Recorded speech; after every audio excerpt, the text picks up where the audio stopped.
네, 여러분께서는 지금 2020 코라시아포럼 함께 시청하고 계십니다. 국제사회에서 주변 국가와의 소통과 협력은 정말 중요한 문제지요. 이번에 미 대선 결과를 통해서 우리 주변 국가인 중국과 일본의 정세 변화 또한 아마 도드라질 것으로 생각이 됩니다. 그래서 이어지는 두 번째 세션에서는 일본이 바라보는 미국, 중국이 보는 미국, 일본이 보는 미국, 중국이 보는 미국, 이런 주제로 강연을 청해 듣겠습니다. 먼저 일본이 바라보는 미국에 대해서 얘기를 좀 들어보겠는데요. 일본의 대표적인 지한판 총리였고요. 한일 관계 개선의 미국 역할의 중요성을 강조하기도 했던 하토야마 유키오 전 일본 총리를 모시고 함께 강연을 청해 듣겠습니다. 아마 이 강연은 트럼프와 아베 브로맨스에 이어서 바이든, 스가의 관계에 대해서도 함께 예상해 볼 수 있는 흥미로운 강연이 되리라 생각됩니다. 지금부터 청해 듣겠습니다.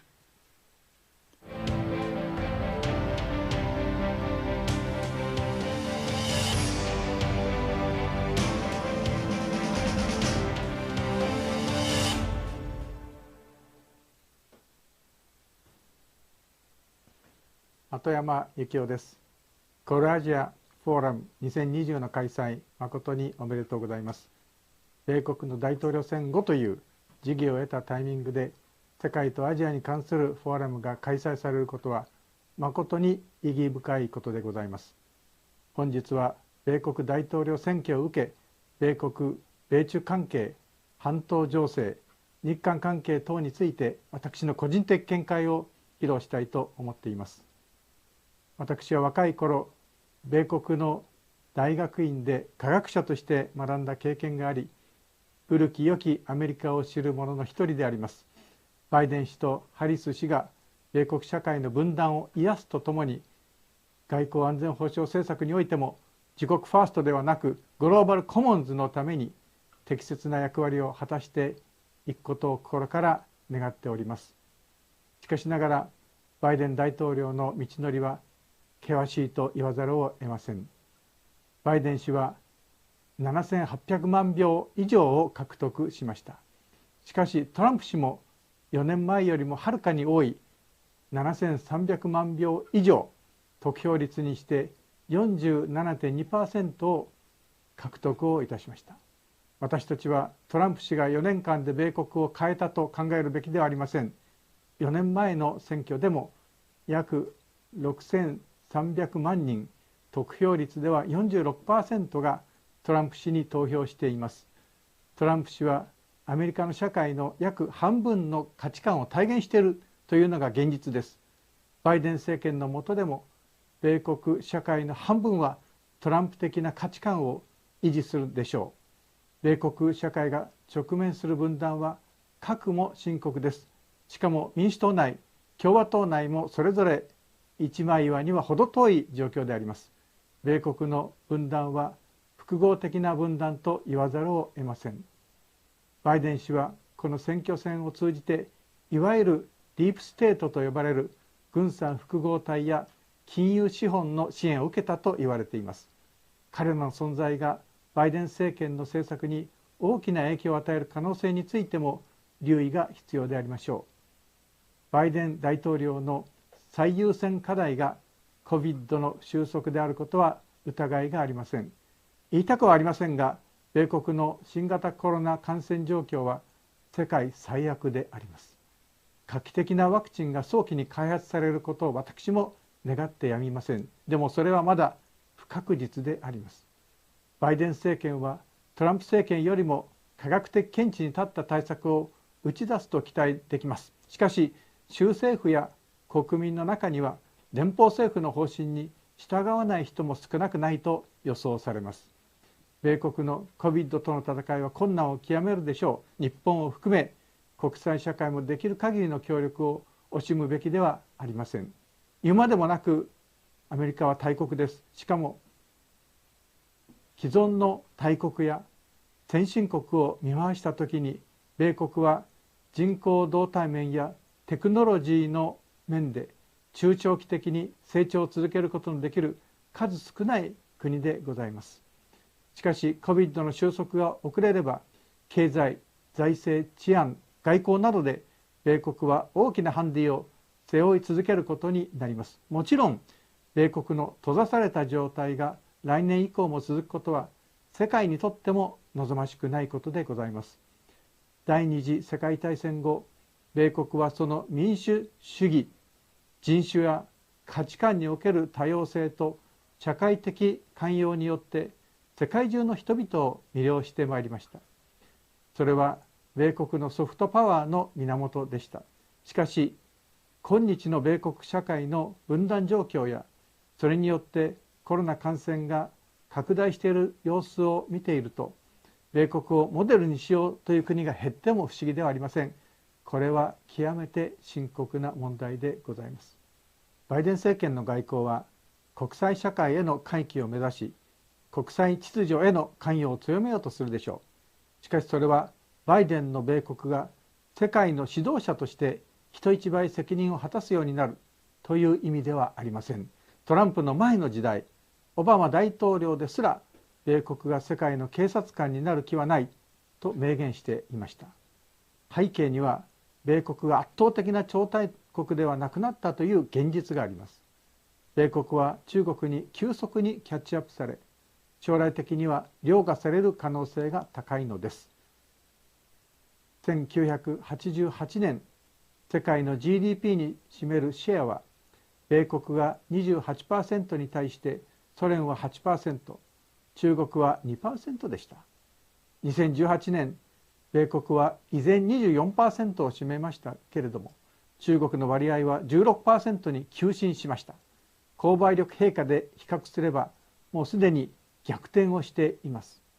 一方でストックホルム国際平和研究所によれば、2019年の軍事支出は米国が7187億ドルであり、中国の約2664億ドルを凌駕しています。米国が保有する核弾頭数も中国の20倍近くに及びます。ただし西太平洋に限れば中国は中距離精密誘導ミサイルで米国を圧倒しています。また世界知的所有権機関によれば、2019年の特許申請件数は中国企業が58,990件となり、米国企業の57,840件を抜きました。しかも米国内では経済格差を含めさまざまな矛盾が顕在化しています。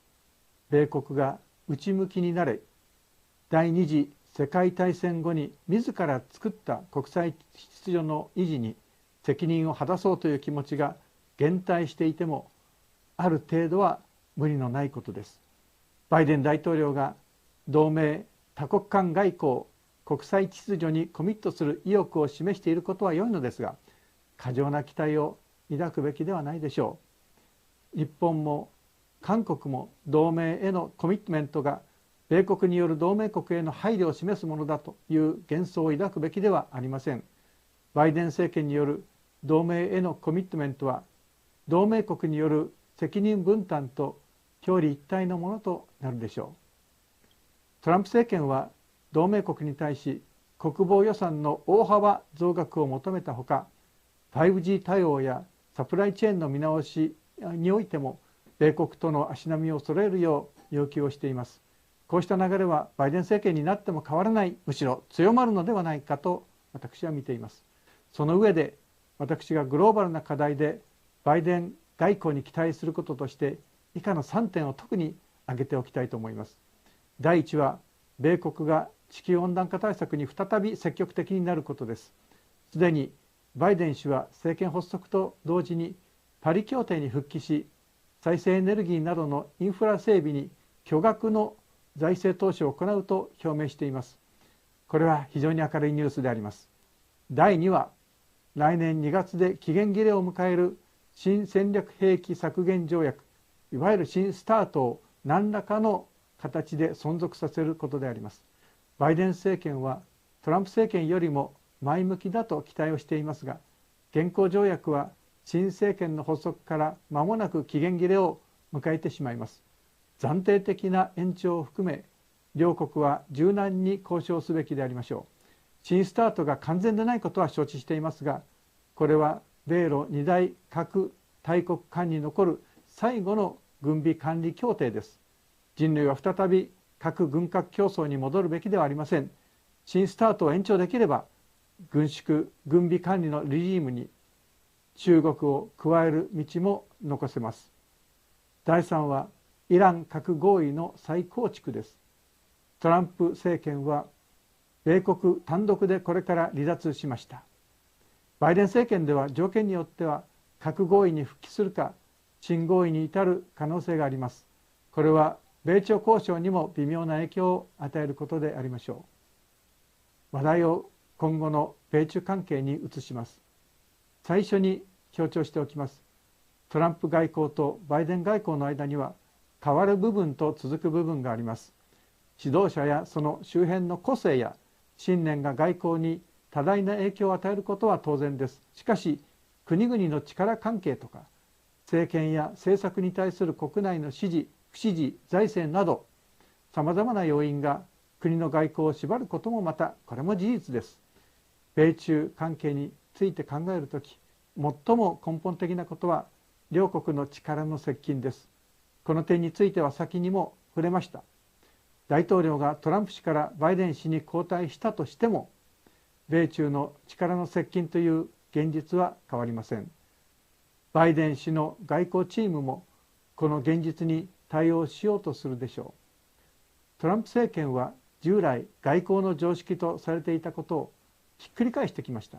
例えば世界最大の経済大国である米国が世界2位の経済大国である中国に対して報復関税を仕掛けることは返り血が大きすぎる上に国内的にも反発されるから実施できないと考えられタブー視されていました。トランプはいとも簡単にそれを実現しました。しかし米国内では従来心配されていたような大騒動にはなりませんでした。バイデンチームもそれを見ていたはずです。彼らは関税を取引することをタブーとみなす慣行に戻るでしょうか。基本的には戻らないと私は思います。バイデンの外交チームもトランプ時代のやり方を一部は引き継ぐのでありましょう。今年3月、米国の世論調査専門機関であるピューリサーチセンターが米国民の対中観を電話調査しました。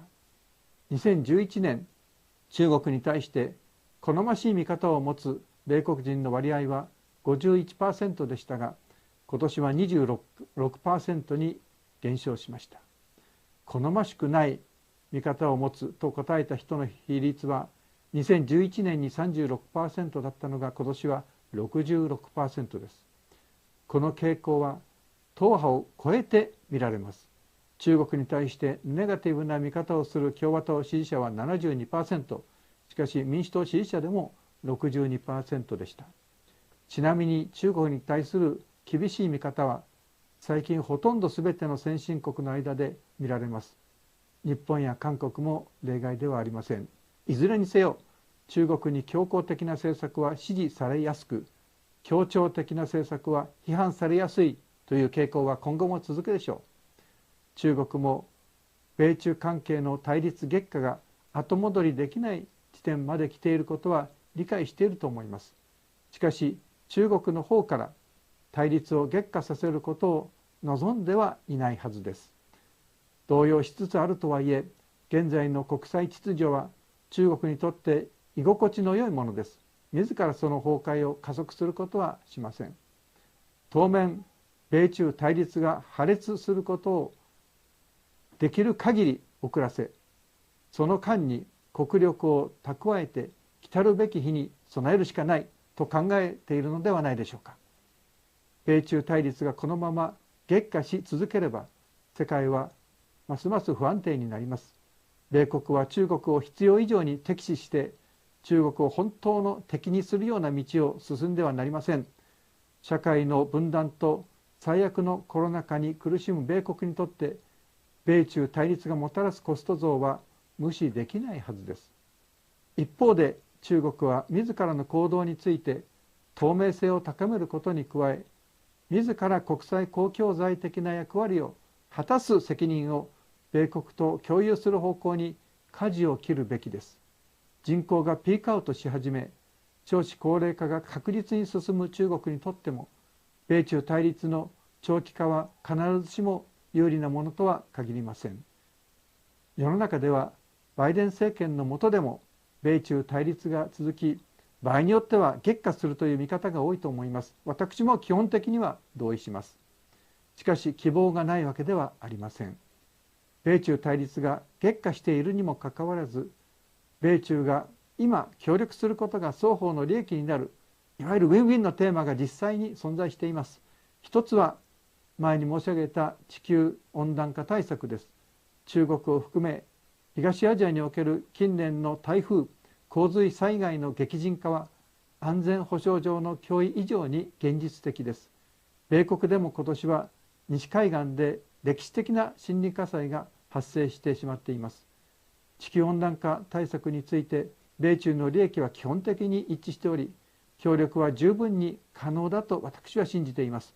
望む楽は地球温暖化で米中が協力をし、それを他の分野へ広げてほしいものであります。もう一つは新型コロナ対策における米中協力です。COVID の対応をめぐり、米中の両国政府が国民の感情に火をつけ、米中対立を煽ったのは誠に不幸なことでした。中国は米国が COVID に苦しむ状況をゼロサム的に捉えてはなりません。むしろ一足先に COVID を抑え込んだ中国がバイデン政権のスタートに合わせて協力を申し入れ、米国も感情的なもつれを飲み込んで対応すれば、米国のコロナ対策上大きな効果が期待できます。新型コロナ感染が爆発状況にあるのは米国だけではありません。しかし米国で感染が収束しなければ、人々が世界を自由に往来できる日はいつまでたっても来ません。私は東アジアでいち早く人の往来が復活すればよいと願っています。しかしそれだけでは不十分なことは言うまでもありません。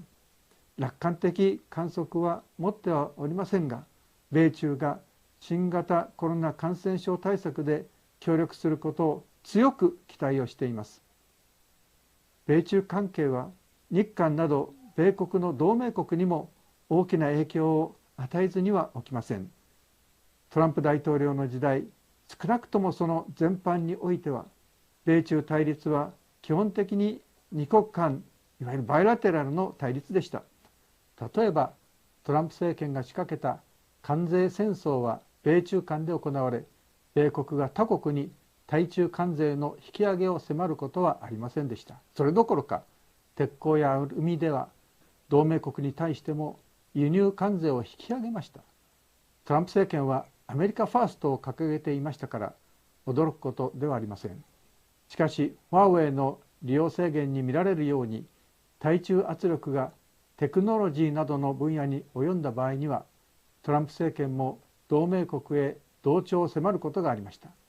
また本年10月にクアッドと呼ばれる日米豪印の外相会合が東京で開催をされ、11月にはその4カ国がベンガル湾で軍事共同訓練を実施しています。バイデン氏は選挙期間中、同盟重視の対中圧力を訴えました。米国が同盟国やパートナー国を巻き込んで対中圧力をかけようとする傾向はバイデン政権の下でますます強まると思っておかなければなりません。ただし米国が同盟国やパートナー国に対して対中包囲網に加わるよう誘ったとき、同盟国の側が簡単に加われるか加わるべきかというと、それは全く別の話です。米ソ冷戦の期間、日本も韓国もソ連や共産圏との間の貿易投資は事実上無視することができました。日本の場合、1990年に日本の貿易総額に占める相手国のシェアは米国 27.4%、中国、香港、マカオで 6.4%、ロシアはわずか 1.1% でした。2019年の数字では米国 15.4% に対して中国 23.8% です。中国の存在は無視するには巨大すぎます。また米政府の要請に応えてファーウェイのような安くて優れた技術を利用しなければ結果的に自国の経済的競争力を損なうことにもなりかねません。2018年米国から172万人が日本を訪問しました。同じ年に中国と香港からは1188万人が日本を訪れています。こうした現実はいくら価値観を振り回しても消えるものではありません。言うまでもなく米国は日本と韓国の同盟国です。経済面でも中国があれば米国はいらないということにはなりません。これもまた我々が直面する現実です。日本、韓国、米国、中国の間では従来以上に複雑な相互作用が働くようになることが避けられません。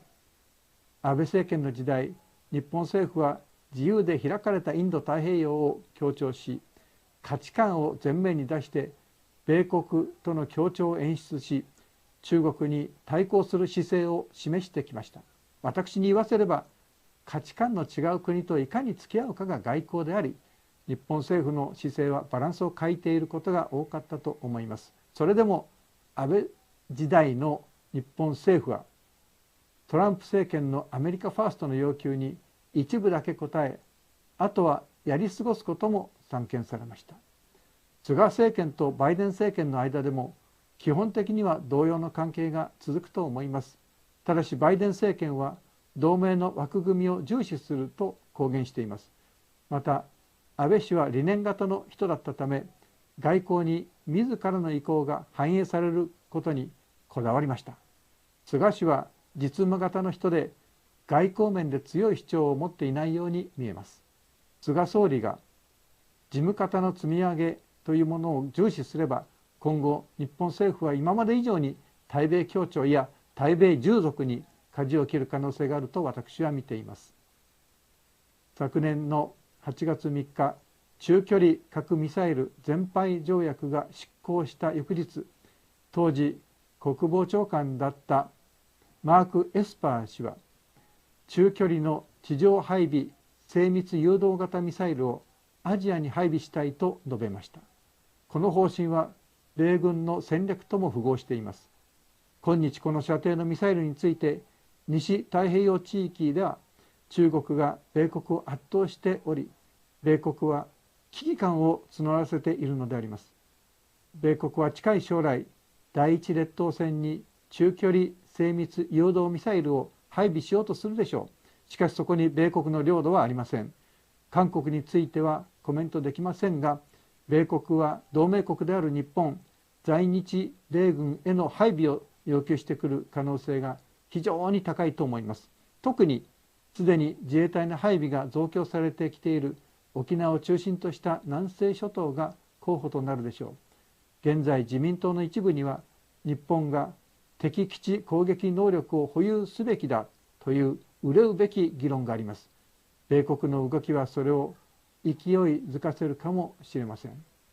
在韓米軍へタードを配備した時のことを思い起こすまでもなく、日本が中距離ミサイルの配備を同意すれば中国と日本の間に大きな摩擦を引き起こすことは間違いありません。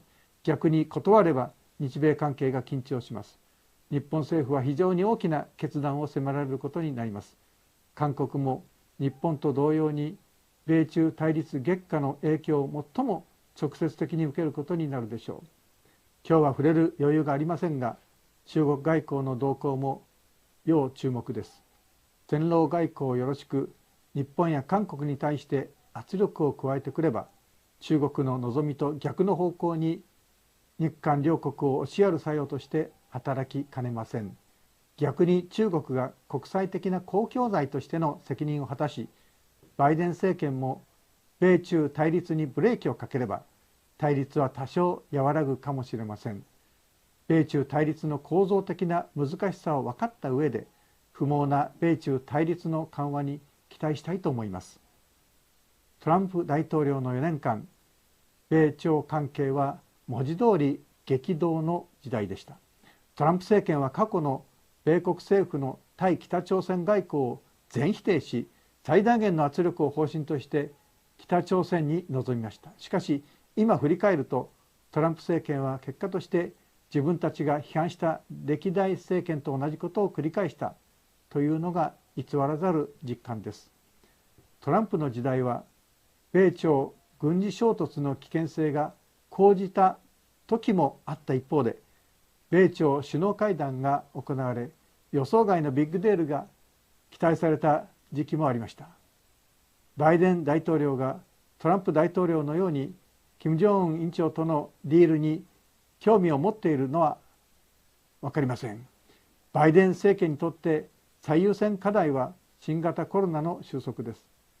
外交的面でおいては地球温暖化や中国、ロシアが中心的課題だと考えているでしょう。したがってバイデン政権はオバマ政権のように抑止と現状維持を重視する姿勢に回帰する可能性が高いのではないかと思っています。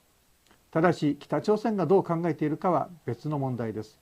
米国の関心を引くため水爆実験やミサイルのさらなる長射程化、高度化を露骨に追求すれば米国政府も無視できなくなります。北朝鮮は米中対立を自国にとって有利な条件とみなす可能性もあります。いずれにせよ米国政府が北朝鮮に協力の果実を多少なりとも与える方向に転換しない限り、米朝関係は早晚悪化し、再び開戦前夜の雰囲気が生まれないとも限りません。この間日本は制裁最重視の姿勢で蚊帳の外に置かれてしまいましたが、今後は韓国と協力をして米朝関係がこれ以上険悪化することを防ぐ努力をすべきであります。過去数年の間に米中関係以上に悪化した二国間関係があります。それが日韓関係です。今それはポイントオブノーリターンに差し掛かっています。従来の日韓関係では相手に対する反感は主に韓国側に見られました。今日悲しむべきことに日本国民の間でも反感・喧嘩感情が蔓延しています。昨年の夏以降は事実上経済制裁の応酬が見られましたが、双方とも多少の不都合があっても別に困らないというような姿勢を変えようとはしていません。日韓関係悪化の理由は単純ではありません。しかし徴用工問題が日韓関係を決定的に損なっていることはこれも明白です。両国政府は戦略的見地に立ってこれを解決すべきです。私は日本側が個人の請求権を含めて1965年の日韓請求権協定によって解決済みという現在の認識を放棄することが突破口になると考えます。その上で日韓両国は妥協を図るべきです。二国間での協議が難しければ日韓請求権協定で定められた仲裁方式などを取ることも選択肢となります。私は歴史問題について日本に無限責任があるという立場です。また大法院という最高裁判所の判決が確定した今、新たに日韓交渉を行うことが韓国政府にとって簡単でないということは私も容易に想像できます。しかしムン・ジェイン大統領には大局観に立ち、高度に政治的な判断を下していただきたいと思っています。バイデン政権が仲介することを期待する向きもあるかもしれません。対中戦略で同盟の枠組みを活用したいバイデン政権にとって同盟国である日韓の対立は何かと都合が悪いからであります。しかし少なくとも歴史問題に関する限り米国が介入すれば日韓が話をつけるという時代は終わったのではないでしょうか。2013年12月、当時のバイデン副大統領が来日して懸念を伝えたにもかかわらず、安倍首相は靖国神社を参拝しました。韓国政府も米国政府が言えば簡単に同意するというわけではないでしょう。米国が裏で動いたと言われる2015年の従軍慰安婦合意のその後の顛末も示唆的であります。米国が仲介しようがしまいが、徴用工問題の解決は日韓双方に妥協を求めます。結局決定的に重要なことは、日本と韓国の政治指導者が政治決断できるか否かであります。日本の植民地支配は厳然たる歴史の事実です。菅総理はこの歴史認識を踏まえた決断を行うべきです。同時に申し上げなければならないことは、戦後75年が経過し、日韓双方で新しい世代が育っているという現実です。日韓関係の悪化を放置し、それをもう一つの歴史として日韓の新しい世代に引き継ぐようなことがあれば、その責めは日韓双方が等しく負わなければなりません。これからの国際関係はこれまで以上に厳しいものになります。しかし我々は時代に流されるだけの存在ではありません。日本と韓国が能動的に動けば未来は多少なりとも変えられます。私は長年 EU のカーボンコピーではない独自の東アジア共同体創設を唱えてまいりました。米中対立が激化する時代に、東アジア共同体には対中関与という新しい意義が加わったと思います。先月発足が決まった東アジア地域包括的経済連携 RCEP は東アジア共同体を形作る多層的な協力ネットワークの重要な一環となるでしょう。アジアの国々が協力をし、さらに前へ進もうではありませんか。ご清聴心より感謝いたします。ありがとうございました。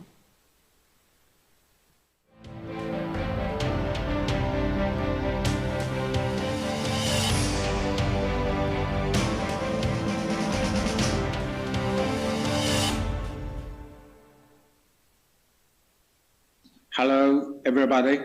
I'm very happy to be invited for this great forum. I'm Zhu Feng, Professor of International Relations of Nanjing University. My major is International Relations and Regional Security in East Asia. So I have been to South Korea many times. So then I'm very, very delighted to have just a great, gathering today for such a very great, turnout of panelists for brainstorming on what is going on with the world. My thought is really, really very, very frightening, because we also see on the one hand, the world is very, very badly stuck in the pandemic's outbreak globally.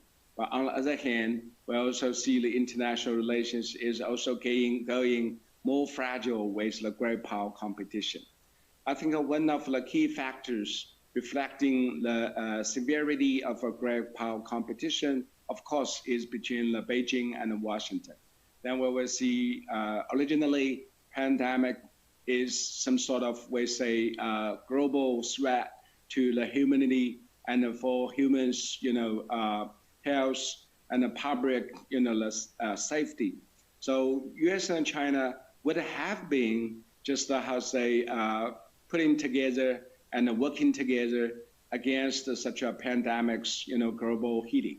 But unbelievably, we also see our relations between Beijing and Washington is very, very badly and also very, very, disappointingly deteriorating. I see a multiple factor behind such a deterioration of the great power relations between Beijing and Washington. First of all, I see the Americans, the strategic community, tend to see pandemic probably will open a window of opportunity for China to just, speed up the power ascendance. So then there's a very strong China anxiety in the U.S. to be fearful China probably will shift the balance of power speedily in the Chinese favor. So therefore, now we will see originally pandemic is a driver for great power cooperation, but very badly instead, it becomes some sort of a new stimulus for great powers competition, and there's some sort of a power wrestling. So then we'll see in the past almost 9 months and 10 months, since the outbreak of the COVID-19, Beijing and Washington almost turned back to each other. They are face off, also leading to some sort of escalation of their great power competition. Now, how to define the new nature of the U.S.-China relations? Someone argue it's some sort of the new Cold War and a Cold War 2.0. Then someone argue probably it's too early to conclude what kind of such a fundamental change has just fundamentally fallen into the U.S.-China relations. But my view is this. I think the China-U.S. relations now is just one step away from the new Cold War. If we're looking at what is happening between the two powers, we see on the one hand, geopolitical competition is unbelievably intensifying. Taiwan issue, South China Sea issue also become some sort of a much stormy water in front of such two powers. Then the China complained a lot. U.S. just trying to blur its long-held the one China policy, and not just how say dispatched a high-level officials visit Taiwan. Then the U.S. also very publicly expressed Taiwan should be adopted into the WHO as some sort of a membership. But we know WHO is the international organizations with just the sovereign states, the membership. So then the Beijing is very, very annoyed of America's new Taiwan policy. South China Sea, then we will see two powers really just go into some sort of with the new power competition. The U.S. just dispatched the two aircraft carrier combative groups into the Taiwan in serious the times. Even just past July and August, just 2 times during the 2 months, the U.S. two aircraft carrier combative groups just patrolled around the South China Sea, and China's eyes also just see it is some sort of very ruthless provocation to the China's security and the national sovereignty. But I think the worst side of the story between the China-U.S. relations is some sort of new Cold War on scientific and commercial fields. Then we will see U.S. now is really, really trying to nagging on China so hard and keep the China just almost some sort of a decoupling from Americans, commercial and high technology market. Then we will see in the past less than years, the U.S. also adopted more than 1 decade of some sort of a new acts, just trying to build some sort of a new national security wall and warding off the China's any access to the Americans' high-tech institutions and the high-tech commercial items. Then we will see such a decoupling is very, very apparently and severely just shrinking some sort of a commercial and a social context between the two countries. I can give you 2 numbers. One is in less than 4 years, China's investment to the United States went down by 98%. Then on return, then we will see Americans' investment in the Chinese market also just plunged by nearly 30%. It's not that all. Then we will see the U.S. also launched some sort of, competition for talents.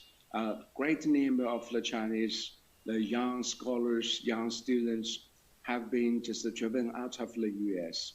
and deprived of their some sort of a visiting visa or student visa from American colleges and universities. Even after the April of this year, only just 1% of the Chinese U.S. visa applicants could just be available to the American visa issuing. So then we will see it's not just a big blow to the social and people-to-people relations between China and the United States, but it is also very clear-cut indicator.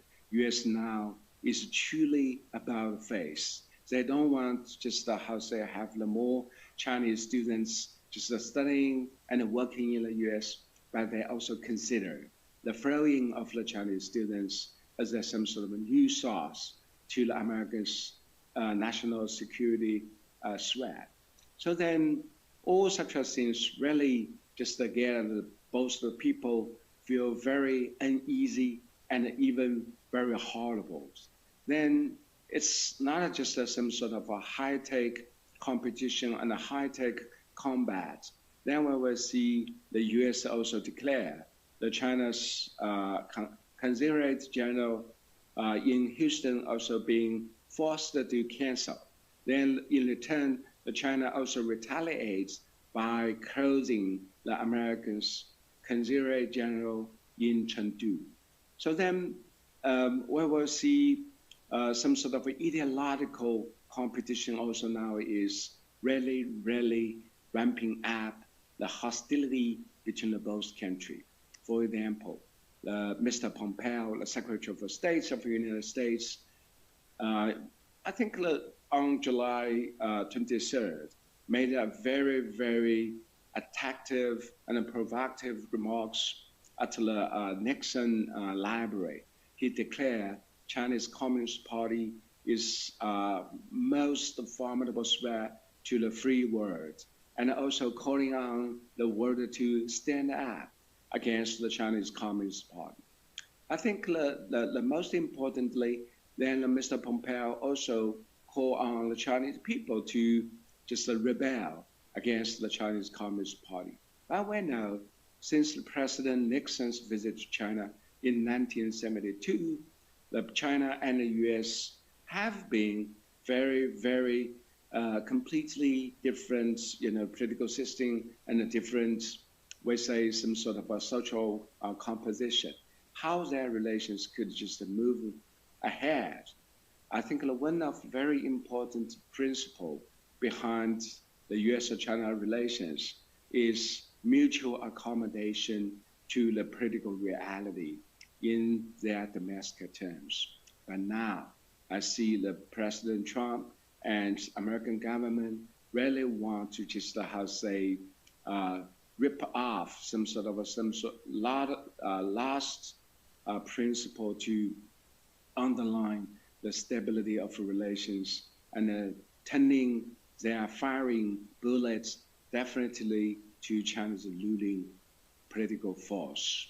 So then I have to say new Cold War has returned to the great power relations between Beijing and Washington. No matter how unwillingly and how resistant Beijing will be, the U.S. now is not just totally about face. They keep China locked on as the #1 security threat to the United States. But why? In a couple of months since the pandemic, it's hitting the world so hard, U.S. getting so tougher, so harder on China. I see the reason, of course, is very clear-cut. First of all, I see the Americans' strategic community and the political community tend to see pandemic is some sort of China favor. Pandemic also leaving China a window of opportunity to get to China, shifting the power balance in the Chinese favor.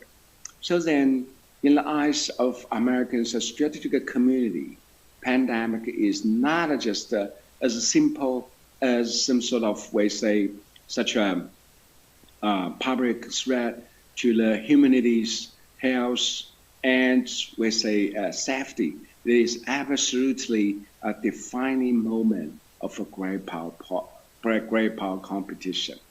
For that regards, then I see the American strategic community and Americans' politics and tend to just take China as a punch back, not just pounding China so hard, they also would like to just stop China from moving ahead with some sort of new, such a power dynamics behind the United States. So there is a lot of China anxiety in the U.S. On some sort of pandemic. Well, get to Beijing just better off. On the other hand, of course, the U.S. will just has a worse off.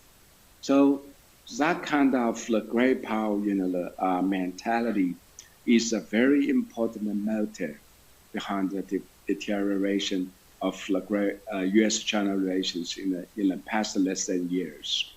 Then second factor I also could have easily just figured out is President Trump's personality. We say back to the early March, before the pandemic just has an outbreak in the U.S., then the President Trump was very confident. He think his re-election prospect had never been brightening than anyone else in the Americans' political history.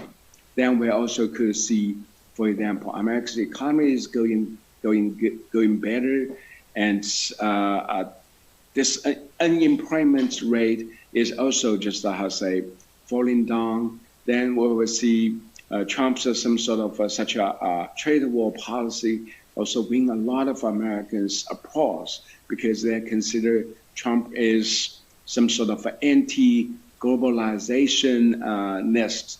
But the problem is he's just trying to pull all overseas Americans' investment back to China. At the meantime, just demonizing China also will be a very successful policy to bring the great American comeback to the United States. But unfortunately, just very shortly after the pandemic, just hitting the U.S. so hard, then we will see Americans' unemployment also just rocketed again. Americans, economy also just falling into some sort of new recession. Then the Trump also become a very, very big target for his misuse and mishandling of the pandemic, combat. So then the Trump consider it's some sort of a China originated, the pandemic, actually and eventually just not just killed his political re-election possibility, but also just overblown the Trump's some sort of popularity in America's politics. So then, therefore, I see some sort of such a hitting China harder policy become the Trump's, pandemic retaliation to China. So then, all some sort of such a hostility, just jump into the new historical high, and the Trump and his government's China hawks just trying to keep the China just hurt. It's not just some sort of the way U.S. want to prevent from China's, reascending into some sort of Americans, peer competitor. But most important thing is President Trump's personality. He is so stony. He's so, narrow-minded.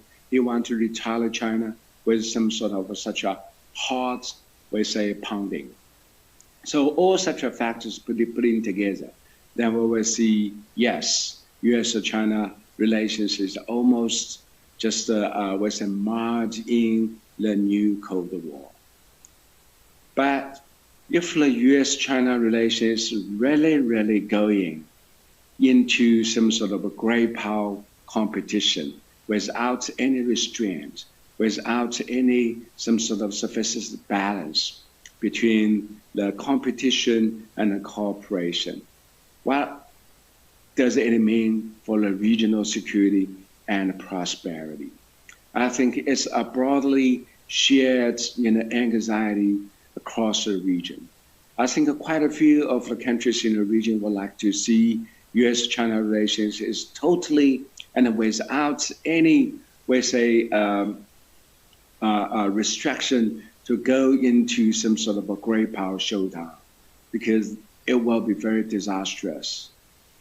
So then I think for this moment, it's a very, very important for Chinese and Koreans. We can share the thoughts on how the region will just moving forward with our shared conviction. We need to keep the region peaceful and booming. On the other hand, even US-China's new Cold War will not just, we say, eventually get to both sides totally, we say, just go in parallel without any engagement and any access. It also will cause a big damage to the global supply chain, global production chain. So then we'll see before the pandemic hitting the world and such a very, very disastrous deterioration of our relations between Beijing and Washington. We also see the interdependence and coupled with the globalization. Usually is the two strong parallel to get the region, East Asia, and the world also going some sort of ways expectably sustainable, prosperous. But now, if for US-China relations is really totally just go into the confrontation, I think the entire region will be victimized, at least commercially and socially and economically. So then this moment is not just some sort of a breaking point of the history. This moment is also peaking hour of our shared anxiety on how and where the region will heading on. So from these points, I really try to share with you some sort of my views on how China could respond to the Americans' such a greater power, the pounding to China. First of all, any formality of a new Cold War is totally against the Chinese interest. Beijing's diplomacy is not perfect, but I see that Beijing really probably has no possibility to just, catch the U.S. in terms of the capacity, in terms of some sort of such a supremacy. So then China's threat anxiety somehow is overplayed. So then if China just dancing with the Americans rhythm, and also just putting the China into some sort of such a new Cold War stigma, I also see it will be big disaster for Chinese. Then China's great power, ascendance probably also will be just falling down. So it's also against almost every Chinese people's interests. So from these points, I have to say, no matter how the U.S. just trying to push the China harder, pounding the China harder, and declaring what the China is some sort of monster or is some sort of a threat, the Beijing should stay the same. We should just declare not just the world and the region, as well as the U.S. The China will keep in the line and to integrate into the world community. So there's no way we can just getting very such a frightening into some sort of a new great power showdown. So any form of the Cold War is really well, not just big damage to the China's development, but it is also some sort of very such an ominous message to the region. So China's response should be clear-cut, should be persistent. The second, I also see happily the President Trump lost his re-election, the campaign. So President Biden Mr. Biden, President-elect, also will come to the power transition soon. So by the January 20th of the next January, then we will see the new government of the United States also will come into the power. I don't think the Biden administration will completely just how say get the China-U.S. relations into the new course. I also don't think President Biden will spend a lot of his agenda to restore the relations with Beijing. But at least President Trump's China policy will be less emotional, less mad, and less disruptive. So what we can expect is if President Biden could just rebalance great power competition with great power cooperation. That will just not just some sort of relief to the China relations, but also will be a relief to the East Asia. So then what I will love to see is President Biden probably will still keep most basic components of the Trump's policy of China, but at least he will just restructure some sort of a delicate balance between the competition and the cooperation. That's also some sort of very positive signals for U.S.-China relations. Third, I also love to see both countries could relaunch all level of dialogue and communication. China should recognize the world, it couldn't just move and respond in the Chinese way. So China also should just self-touring of our own shorthands, of our own, we say, some sort of such a disadvantages. So when Beijing just very conscious, ambitious to just bring China into the new historical high as some sort of newcomer to the world community, we must recognize that China's rise is not just some sort of glory to the Chinese Communist Party. China's rise is absolutely a bigger risk. We have to just look up to. So from these points, I also hope that Beijing could well examine what is China's shorthand, what's the China's some sort of expectable response to the words in terms of a lot of the concerns for the China's security strategy, for the China's some sort of such a way to engage the world.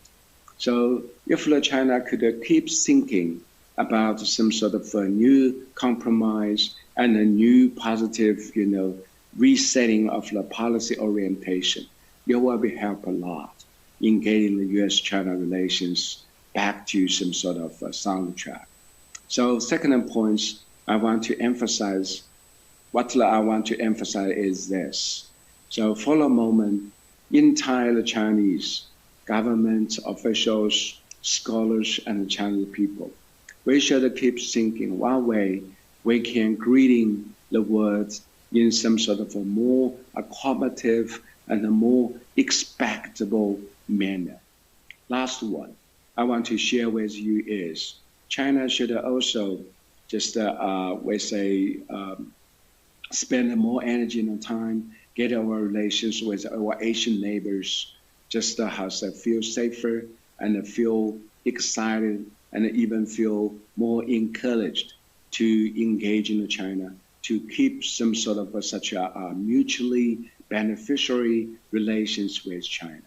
So then we will see around the Chinese peripheral, then we will see there's a couple of, such a fresh points, the border conflicts and maritime claims, some sort of competition, and even some sort of unresolved historical hotspots, just like the denuclearization of North Korea. So then the Beijing should show the regional member we could be more helpful and we could be more trustable if China could move gently and also smartly. So from these points, I also have to say China-Korean relations, in particular, China relations with regional members in general, also needed to be re-examined and reset. Then we should just, showing some sort of China's new foreign policy momentum, not just to get our neighbors to feel comfortable, but also could just, very important way to reduce the possibility for the U.S. to enforce, let's say, some sort of a real new Cold War strategy vis-a-vis China. Conclusively, I have to say, yes, pandemic is once a century great threat to the world. But now the great power relations also coming into the new breaking points of once a century's, we say, such a new momentum. But whatever we complained, whatever we just feel uncomfortable to each other between the Washington and Beijing, most important thing is we should keep, the conviction, 21st century, humanity deserve just a great, getting away from any return of great powers competition and great powers, some sort of, we say, military confrontation. Otherwise, then we will see such a great power competition, if it's very tragically sliding down into this great power confrontation, then the entire world will be in severe danger. So from these points, Chinese, Americans, and Koreans, we should just keep in mind some sort of great alarming reminder on how we could embrace each other and how we can embrace in the world as well. No matter how great power competition is harder to ease down, but we really know where the limit is and how we can just feel comfortable to each other in some sort of, we say, entire humanly just enslaved some sort of our conviction. We are human. We are in the same earth. We also have indispensable future together. So that kind of conviction, totally rooted from the humanity, is always a big, illumination, big source of illuminating our future together. So I hope the deterioration of the China-US relations is not totally bad things. It also could be a very timely reminder to Beijing, we should move better. We should act more smartly, and we should also show in word that China could be trustable and could be just the way say lovable. So from this perspective, we still have a lot to do, but Chinese is not alone. We also hope your thoughts and your great idea could also help enlightening China's future's trajectory. Some sort of such a great power competition will become a great power, we say, interactions to get the China moving better and also get the US also getting just how say re-lightening your world leadership and also make the entire region and the world have, we say, easy breeze. So I'm very looking forward to President Biden's administration. I'm also looking forward to your great inputs. Thank you.